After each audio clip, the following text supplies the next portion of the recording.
Hello everyone, welcome back to another episode on StealthBay.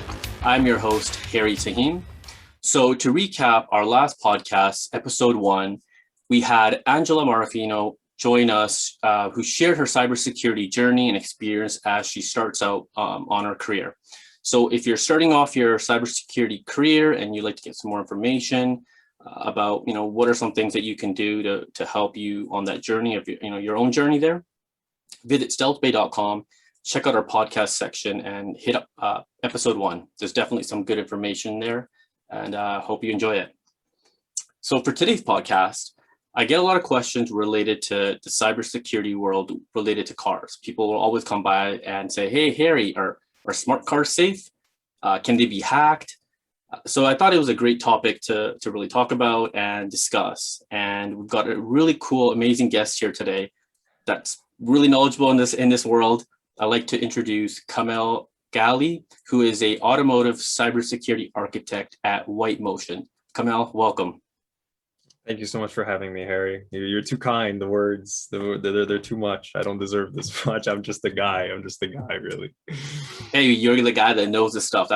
It's this world for me is like a whole different world, and I think it's so cool that you get to live in that world and really understand it better.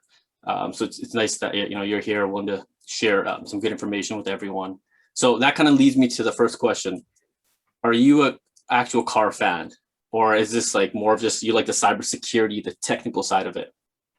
Okay, so this is going to be a very interesting thing for me to answer. So I'm originally from Michigan in the United States. I was born and raised in Michigan. I went to school in Michigan, went to university in Michigan. And if you study engineering in Michigan, that's kind of this like underlying expectation that you're going to join the automotive industry at some point, right? Personally, I did not want to join the automotive industry. I got into college and I was like, all right, I'm going to study computer engineering. But I was originally thinking of going into the medical field. I was thinking of doing a major in computer engineering and then maybe applying to med school as well, taking pre-med stuff. Because I originally wanted to work in, robotic prosthetics. That was the original kind of, career path I had in mind when I got into university.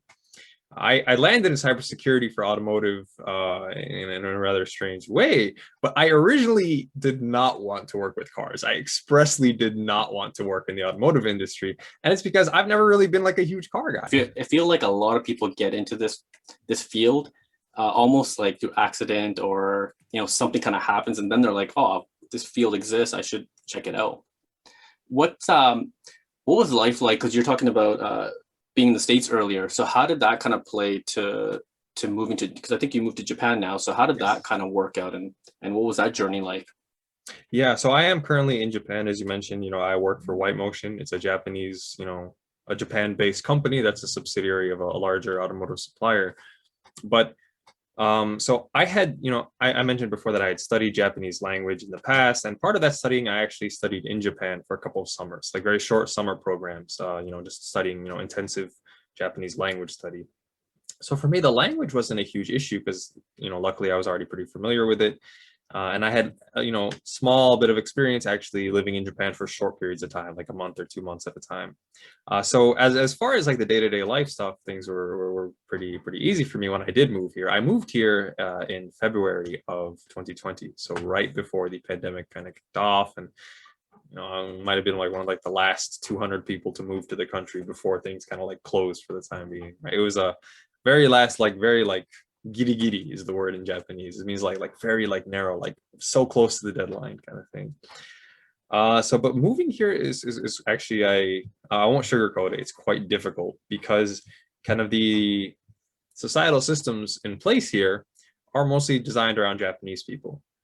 So like, for example, like opening a bank account or even renting an apartment, the way that these kind of systems go, these processes go, is based around the expectation that you're a Japanese person and that you grew up as a Japanese person. So there's like expectations like, okay, your family lives in Japan, you grew up in Japan. So when you're going to rent an apartment, right, they expect, okay, you should already have a Japanese bank account. Makes sense. Yeah, it's a reasonable thing to assume. They need to know that you can pay for the rent. But when you want to go to open a Japanese bank account, and what do they ask you? All right, well, what's your address? Well, hold on a second. Now I'm stuck in a circle. Like, I don't have an address because I need a bank account to rent an apartment. Because you see how that works. So it's definitely quite challenging. There are like, companies that specialize in, kind of hassle-free renting to foreigners and, people immigrating. So it's usually not a bad idea to go with one of those in the beginning. And then once you have like the bare minimum kind of record on paper that you've lived in Japan in one of these areas for a while, then you can kind of transition to a more traditional, living situation. But it is rather difficult. But the people here are very nice. I quite like the way life is here. I don't own a car. I actually, like I said, I don't like cars, right? I don't like driving. So the fact that I can get anywhere I want just with trains and like the very high quality public transportation is something I've really enjoyed about Japan. So here's an interesting question. I haven't actually gone to DEFCON or any of these conferences just yet. I'm hoping maybe next year, but I know from what I understand, you've been to DEFCON a few times, and I believe you've even done some challenges where you got to hack some cars, and I think you even won a prize for one attempt. So what was that process like? Yeah, so the DEFCON car hacking village. So the car hacking village, I should explain first of all, it's this organization run by a couple of car hackers. Now, actually, I need to give some background information here. So the automotive cybersecurity industry is a thing, okay?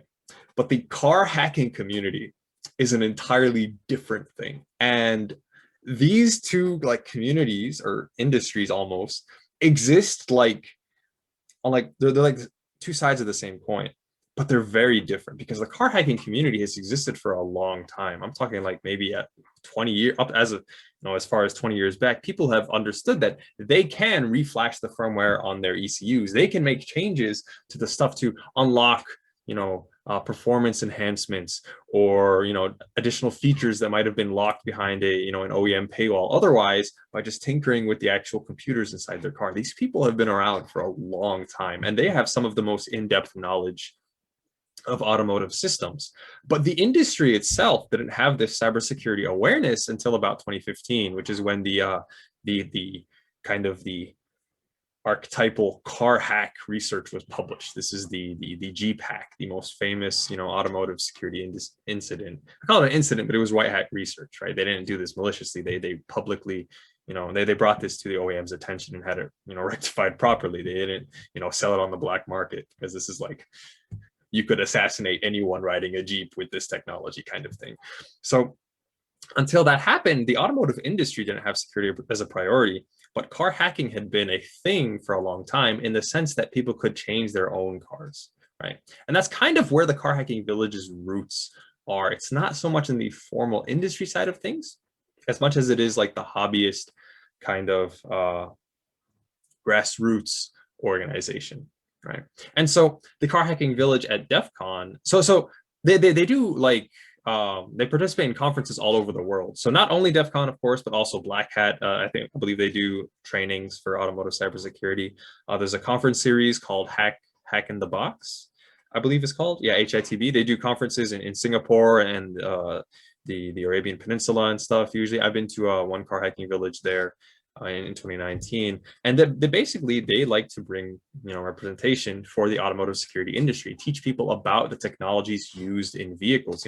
You've got the different in-vehicle networks. These are technologies that you wouldn't find outside of a vehicle environment. So the car hacking village is this place where experts in the area can kind of share this information with people who might not be as familiar with the automotive industry and the different parts of an ECU, like an electronic control unit, or the different networks being used. It just helps share technology, awareness of these technologies used, and specifically in the automotive context. Now, DEFCON is usually their biggest conference every year. I've been to the in-person DEFCON 3 times now. I believe 2017, 2018, 2019. Of course, 2020 was done virtually. So I was on the support staff, actually. I'm friends with the guys who run the thing, right? That's why I don't compete in the CTFs anymore.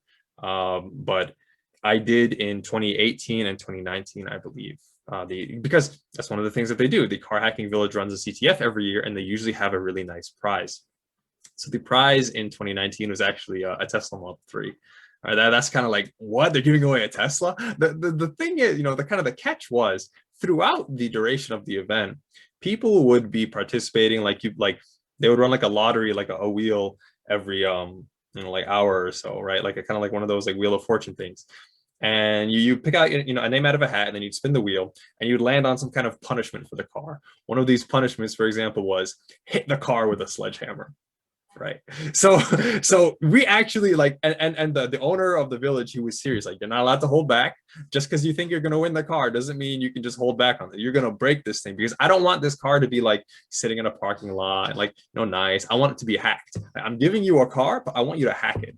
I want you to like show me that you're going to do something interesting with this car. So hit that car with a sledgehammer. Just stay away from the windshield. Right. That's kind of the way it was. And so the fun part about vehicle related CTFs is that they have so many different aspects to them, because a car is hosted to so many different technologies. You've got Bluetooth, you've got Wi-Fi, you've got in-vehicle networks. So there's this, physical aspect to it that's not really there when you think about things like, hack the box CTFs, where that you can just do through a computer, mostly through the network, through software. There's a lot of actual physical stuff too. So you need to have radio hacking equipment. So I'm talking about things like a Wi-Fi sniffer, right? I don't have one on me right now, but like a dongle that can use monitor mode or something, because you need to sniff the SSID of this thing, right? Or something. So there's a lot more going on than a traditional, just IP network based CTF or something, right? Just because a car has so much in it. So you actually have to prepare quite a bit. You have to bring your own hardware to use, right? So, and some of this hardware can get expensive, because it's like, especially if you're using industry grade stuff, there are usually cheap alternatives, but the good stuff will be like locked behind, all right, industry grade hardware with like a software license to run it. It can get kind of hard. Besides Japan and USA, where else would you want to live if you could pick a place? Singapore. I visited Singapore once in, I think, winter of 2019 for like 3 days. Oh my God. It's so cool. It's like the future. It's like, it's got, weather's always nice. And like the public transportation is good. Stuff is pretty cheap as far as from if you're bringing dollars, it feels like everything's on sale. Right. But it's such a nice place to live. Although I have heard that because it's very small, you can get very kind of cramped very quickly. So it's not a great place to live as much as it is to visit, which I understand. But I'd still like to give it a shot. Yeah. Blue team or red team? Red team. I hate development. So I ain't on that blue team stuff. Sorry, I'm not programming an IDS. It's not for me. I think a lot of people pick red team. It's sort of like the new cool hip hop thing to pick. Red team is like, okay, if you do proper red team, there's a lot of words to it, but red team can also be interpreted as I just break stuff and then it's not my problem. I'm kind of on that side of stuff. I know it's not how you're supposed to be, of course. Good red teaming involves actually working with the blue team and finding ways to kind of obviously increase the defense of the system overall. That's the point. It's not just to break stuff and feel awesome, but I kind of fall into that category as for now. Don't forget all of the fun reporting you got to do too at the end, right? Yes. That's always the best part. It's like, how do I explain to this person that just because you have IP tables on the system does not make it fully secure? What's the best Wi-Fi name you've ever seen? Best Wi-Fi name? Dearborn Pokemon Center. Yeah. It's actually one of my friends' house is Dearborn Pokemon Center, and whenever I go, I chuckle. That's awesome. All right, our last question. What are your plans for the weekend? So these days on the weekends, I actually go into town. So I live like a little bit north of Tokyo, about an hour north. And so I usually go into town and I actually play video games with my friends. So we play fighting games. So 2D, like Street Fighter style games. And those things you can play them online, but they're more fun in person. And so I kind of go and I hang out with my boys and we play fighting games together. We play fighting games together. Yeah, that's always fun. I've done that with my cousins. It's like, Street Fighter, Mortal Kombat, Tekken. You got some awesome games there. Exactly. Nice, awesome. Well, Want to give you a shout out, Kamel, for joining us today on our podcast. It was awesome to have you here. It's actually been a pleasure to have you here and learn much more about the cybersecurity world in the auto industry. So thanks for being here. No, thank you so much for having me. And, to anyone listening, if you have more questions or if I answered anything poorly or if you have criticisms for me, you said I did a sucky job, please, I'm open to feedback, right? Like, just hit me up on LinkedIn. I think Harry should have it linked when he publishes the video, but I'm always happy to answer any questions if anyone else has, maybe further questions or help or guidance in the industry or finding their way to some resources. Just let me know. I'm always happy to share what I know. Yeah, we'll definitely link out Kamel's LinkedIn account there so you can reach out to him for any other questions. And I just want to thank everyone for listening. And until next time, we'll see you then.